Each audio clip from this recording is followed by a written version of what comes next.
संकट चौट माता की जय हो। राधे राधे मेरे प्यारे भक्त जनों, आज आप सुनेंगे तिल संकष्टी गणेश चतुर्थी व्रत कथा। संकष्ट चतुर्थी के दिन महिलाएं सुख सौभाग्य संतान की समृद्धि और सबकी कल्याण की इच्छा से प्रेरित होकर व्रत रखती है। पद्म पुराण के अनुसार इस व्रत को सवाए भगवान गणेश ने माँ पार्वती को बताया था। वैसे तो हर महीने की कृष्णा पक्ष चतुर्थी गणेश चतुर्थी कहलाती है, लेकिन माघ मास की चतुर्थी तिल संकष्टा चौथ कहलाती है। पद्म पुराण के अनुसार आज ही के दिन कार्तिकेय के साथ पृथ्वी की परिक्रमा लगाने की प्रतिस्पर्धा में उन्होंने पृथ्वी की बचाए भोलेनाथ और माँ पार्वती की 7 बार परिक्रमा की थी। तब शिव जी ने प्रसन्न होकर देवों में प्रमुख मानते हुए उनको प्रथम पूजा का अधिकार दिया था। भालचंद्र गणेश की पूजा संकट चौथ को की जाती है। प्रातःकाल नृत्य कर्म से निमित्त होकर इसके बाद भालचंद्र गणेश का ध्यान करे, पुष्पा अर्पित करे। पूरे दिन मन ही मन श्री गणेश जी के नाम का जप करे। सूर्यास्त के बाद स्नान करके स्वच्छ वस्त्र पहने। अब विधि पूर्वक गणेश जी का पूजन करें। एक कलश में जल भर कर रखे, धूप दीप अर्पित करें। नैवेद्य के रूप में तिल और गुड़ के बने हुए लड्डू रखें। शकरकंद गुड़ और घी अर्पित करें। यह नैवेद्य रात्रि भर बांस के बने हुए डलिया टोकरी से ढाक अर्थात रख दिया जाता है। पुत्रपति स्त्रियां पुत्र की सुख समृद्धि के लिए व्रत रखती है। इस ढके हुए नैवेद्य को पुत्र ही खोलता है और भाई बंधुओं में बांटता है। ऐसी मान्यता है कि इससे भाई बंधुओं में आपसी प्रेम भाव की वृद्धि होती है। अलग अलग राज्यों में अलग अलग प्रकार के तिल और गुड़ के लड्डू बनाए जाते हैं। तिल के लड्डू बनाने हेतु तिल को भून कर गुड़ की चाशनी में मिलाया जाता है। फिर तिलकूट का पहाड़ बनाया जाता है। तत्पश्चात गणेश पूजा करके तिलकूट के पहाड़ को तोड़ा जाता है। गणेश पूजन के बाद चंद्रमा को कलश से अर्घ्य अर्पित करें, धूप दीप दिखाए। चंद्रदेव से अपने घर परिवार की सुख और शांति के लिए प्रार्थना करें। इसके बाद एक गीत होकर कथा सुने अथवा सुनाए। सभी उपस्थित जनों में प्रसाद बांट दे। अब आप सुने तिलकुटा चौथ की कहानी। एक शहर में देवरानी जेठानी रहती थी। जेठानी अमीर थी और देवरानी गरीब थी। देवरानी गणेश जी की भक्त थी। देवरानी का पति जंगल से लकड़ी काट कर बेचता था और अक्सर बीमार रहता था। देवरानी जेठानी के घर का सारा काम करती और बदले में जेठानी बचा हुआ खाना, पूरे कपड़े आदि उसको दे देती थी। इसी से देवरानी का परिवार चल रहा था। माघ महीने में देवरानी ने तिल चौथ का व्रत किया। 5 आने का तिल और गुड़ लाकर तिलकुटा बनाया। पूजा करके तिल चौथ की कहानी सुनी और तिलकुटा छीके में राख दिया और सोचा कि चांद उगने पर पहले तिल कूटा और उसके बाद ही कुछ खाऊंगी। कथा सुनकर वो जेठानी के यहाँ चली गई।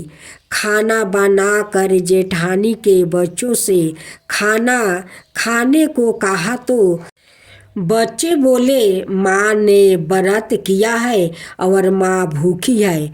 जब माँ खाना खाएगी हम भी तभी खाएंगे। जेठानी को खाना खाने को कहा तो जेठानी बोली मैं अकेला नहीं खाऊंगा, जब चांद निकलेगा तब सब खाएंगे तभी मैं भी खाऊंगा। जेठानी ने उसे कहा कि आज तो किसी ने भी अभी तक खाना नहीं खाया है, तुम्हें कैसे दे दूं? तुम सुबह सवेरे ही बाचा हुआ खाना ले जाना।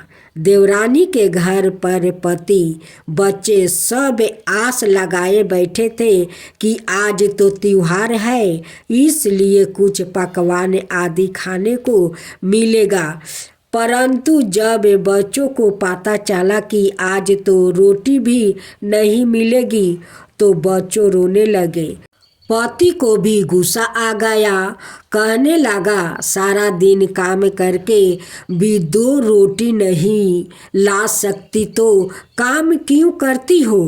पति ने गुस्से में आकर पत्नी को कपड़े धोने के पाट से मारा। धोवाने हाथ से छूट गया तो पाट से मारा। वो बेचारी गणेश जी को याद करती हुई रोते रोते पानी पीकर सो गई।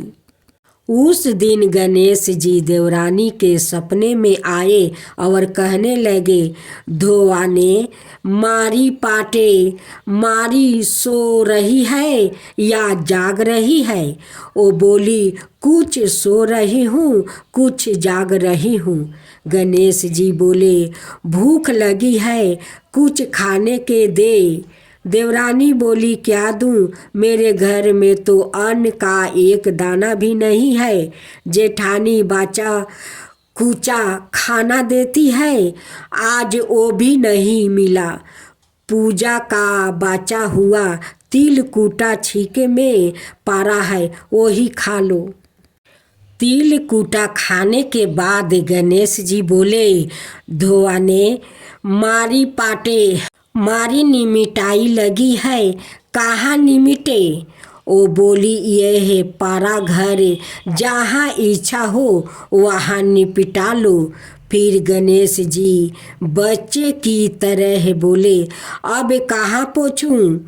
नींद में मगन अब देवरानी को बहुत गुस्सा आ गई कि कब से तंग किए जा रहे हैं, सो बोली मेरी सर पर पोछो। और कहाँ पोछोगे?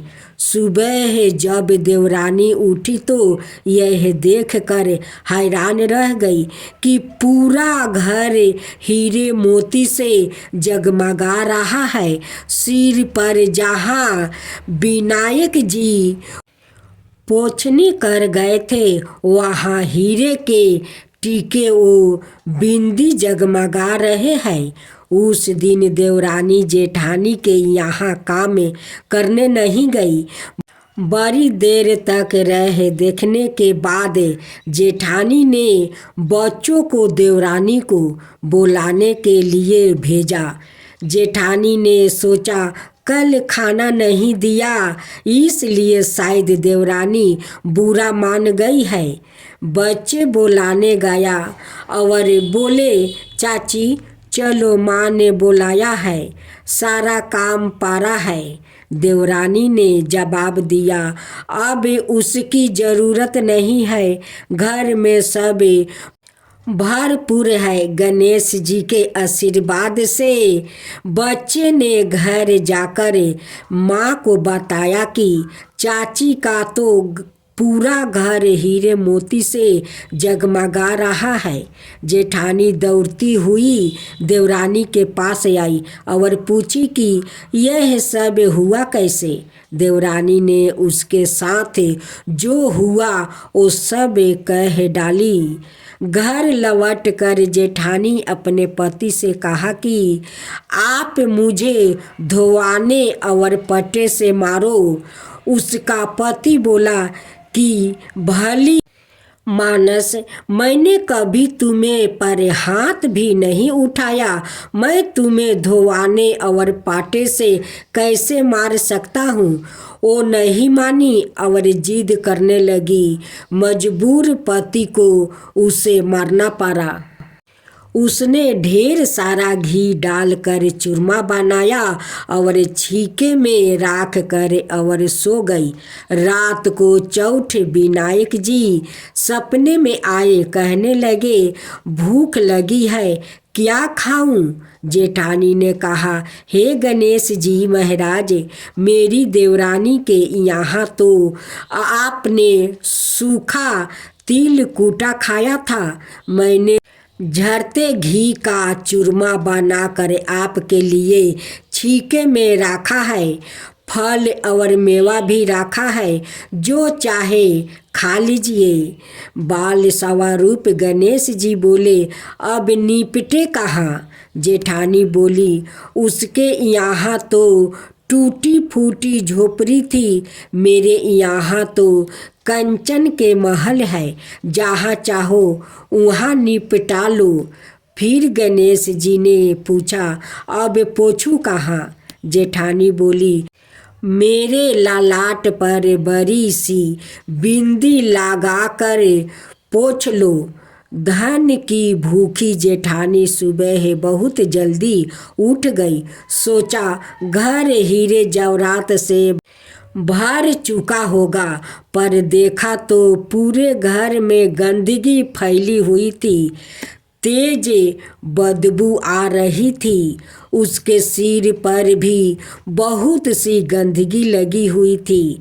उसने कहा, हे गणेश जी महाराज, यह आपने क्या किया। मुझसे रूठे और देवरानी पर टूटे। जेठानी ने घर की सफाई करने की बहुत ही कोशिश करी, परंतु गंदगी और ज़्यादा फैलती गई। जेठानी के पति को मालूम चला तो वो भी बहुत गुस्सा हुआ और बोला, तेरे पास इतना सब कुछ था, फिर भी तेरा मन नहीं भरा। परेशान होकर चौठ के गणेश जी से मदद की मिनती करने लगी। गणेश जी ने कहा, देवरानी से जलन के कारण तूने जो किया था यह उसी का फल है। अब तू अपने धन में से आधा उसे दे देगी, तभी यह सब साफा होगा। उसने आधा धन बांट दिया, किंतु मोहरों की एक हंडी चूल्हे के नीचे ढाक रखी थी। उसने सोचा किसी को पता नहीं चलेगा और उसने उस धन को नहीं बांटा। उसने कहा, हे श्री गणेश जी, अब तो अपना यह बिखराव समेटो। वो बोले, पहले चूल्हे के नीचे गाड़ी हुई मोहरों की हंडी सहित ताक में रख दो। सुई के भी 2 हिस्से कर कर इस प्रकार गजानंद ने बाल स्वरूप में आकर सुई जैसी छोटी चीज का भी बंटवारा किया और अपनी माया समेटी। हे गणेश जी महाराज, जैसी आपने देवरानी पर कृपा किया वैसा ही सब पर करना। कहानी कहने वाले, सुनने वाले, हुंकार भरने वाले सब पर कृपा करना, किंतु जेठानी को जैसी साजा दी वैसी किसी को मत करना। बोलो गणेश जी महाराज की जय। गणेश जी महाराज की जय। चौठ माता की जय। चौठ माता की जय।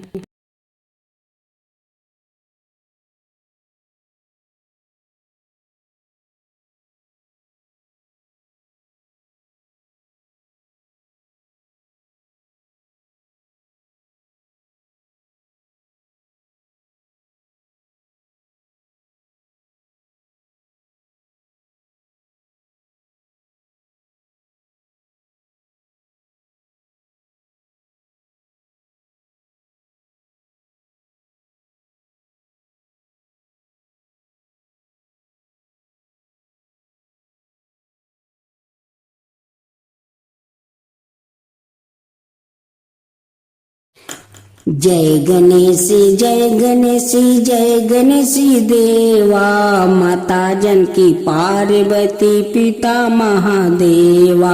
जय गणेश जय गणेश जय गणेश देवा, एक दांत दयावंत चार भुजी धारी, मस्तक सिंदूर सोहे मूस की सवारी।